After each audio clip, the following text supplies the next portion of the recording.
A very good morning to all my dear kids. I'm your teacher Ranju ma'am from Sunbeam Convent School, and today we are gonna continue our last chapter, which was I have explained you, and today we are going to continue that chapter. Okay, so we are continuing our second chapter, which is I have explained you in my last video.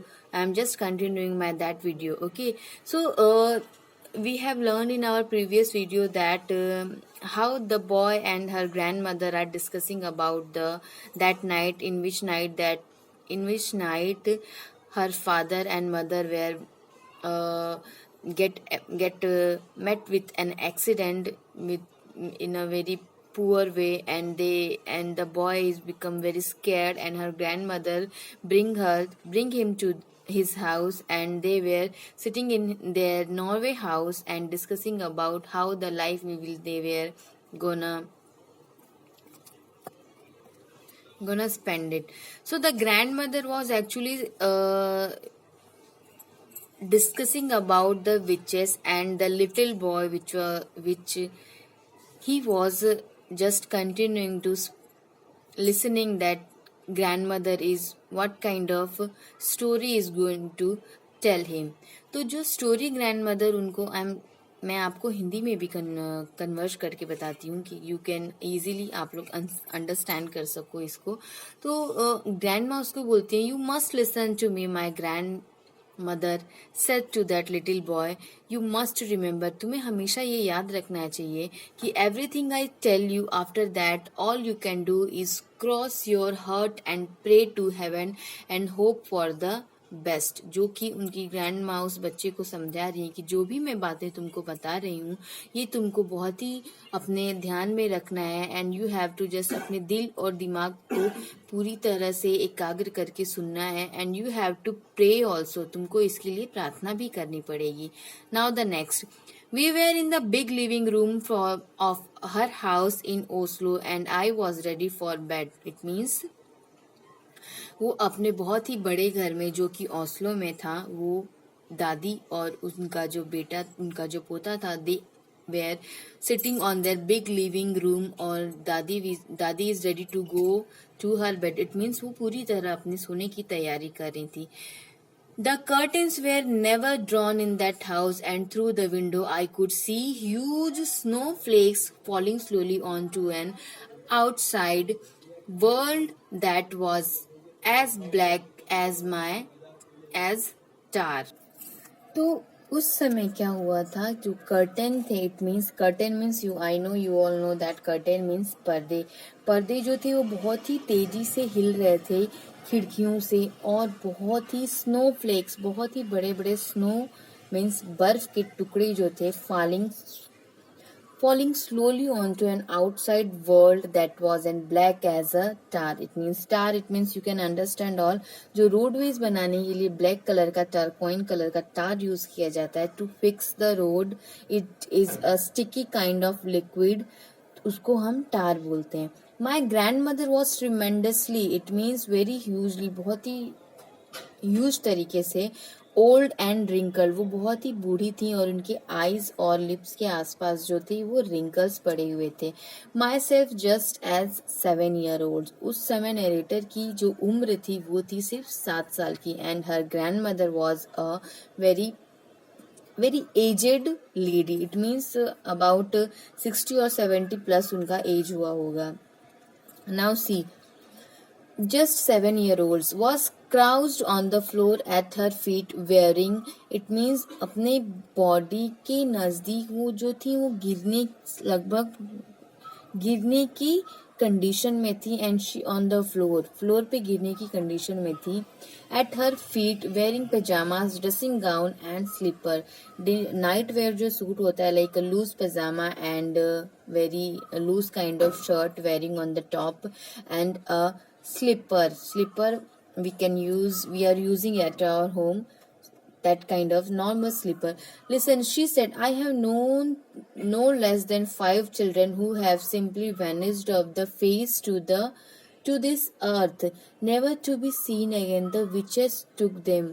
उन्होंने कहा कि मैंने देखा कि 5 जो बच्चे थे उनको अर्थ पे से विचेस, जो बैड एनर्जी वाले विचेस थी, वो उनको धरती पे से आसमान की ओर ले गई वो, और दे वेयर वैनिश, वो लोग गायब हो गए. I still think you are just trying to frighten me, I said. It means narrator ने अपनी दादी से कहा कि शायद वो उनसे डराने की कोशिश कर रही है. But see what she reply, I am trying to make sure you don't go the same way. She said, I love you and I want you to stay with me. उसकी दादी माँ ने कहा कि मैं नहीं चाहती कि तुम उसी तरह गायब हो जाओ, and I want to keep you with me. मैं तुमसे बहुत प्यार करती हूँ और मैं तुम्हें अपने साथ रखना चाहती हूँ. Tell me about the children who disappeared. जो नरेटर, जो छोटा बच्चा था, राइटर जो कि ये स्टोरी हमें बता रहा है, वो बहुत ही एक्साइटेड हो गया, and he is very excited to listen about कि जो पहले हुआ था वो उसको पूरी तरह सुनना था. And he said to his grandmother कि grandmother tell me about the children. उन बच्चों के बारे में उसको पता करना था जो कि गायब हो गए थे. How they will disappear, I said. Very बहुत ही एक्साइटेड तरीके से नरेटर ने ये पूछा. Her grandmother replied, the first child I knew who disappear, she said, was called Ragnhild Hansen. It means उसका जो नाम था Ragnhild Hansen. Ragnhild was about 8 at 9 and she was playing with her little sister. जो पहला बच्चा गायब हुआ था उसका नाम था रंगिल्ड, एंड ही वॉज रेंगल की जो उम्र थी वो जस्ट 8 years की थी. And she was a girl and she was playing with her little sister on the lawn. अपनी छोटी बहन के साथ वो खेल रही थी. There mother who was baking bread in the kitchen.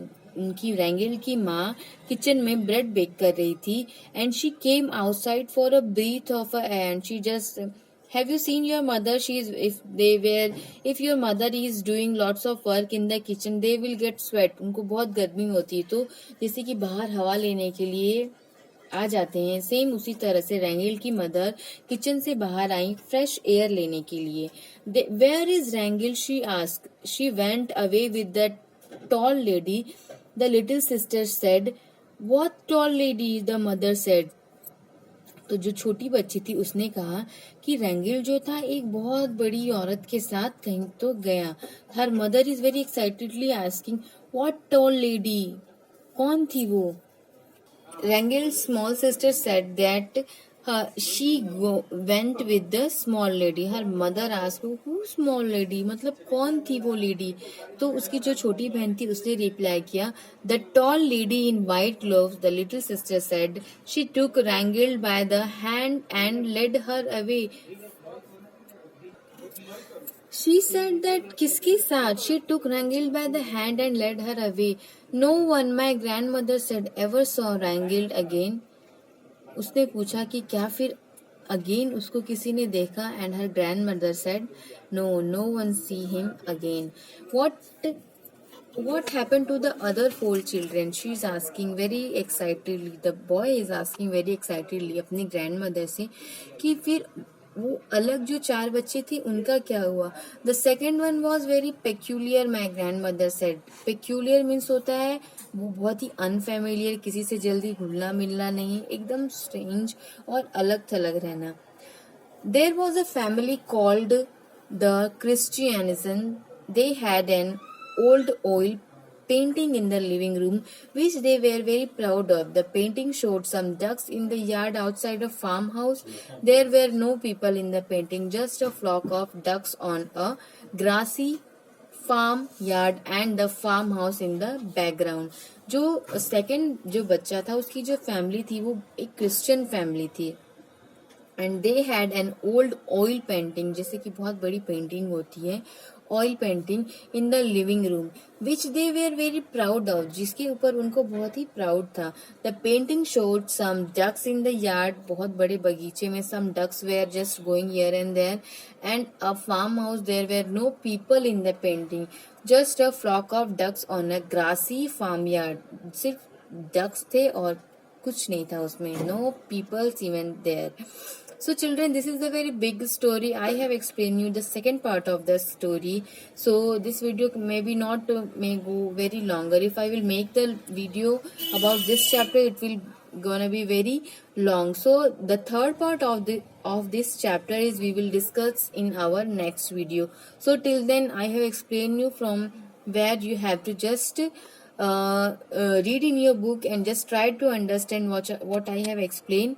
The third part of the story I will explain you in my next video. Till then, stay safe, be healthy, and just be hygienic and take care of yourself and your family also. Okay? Till then, goodbye.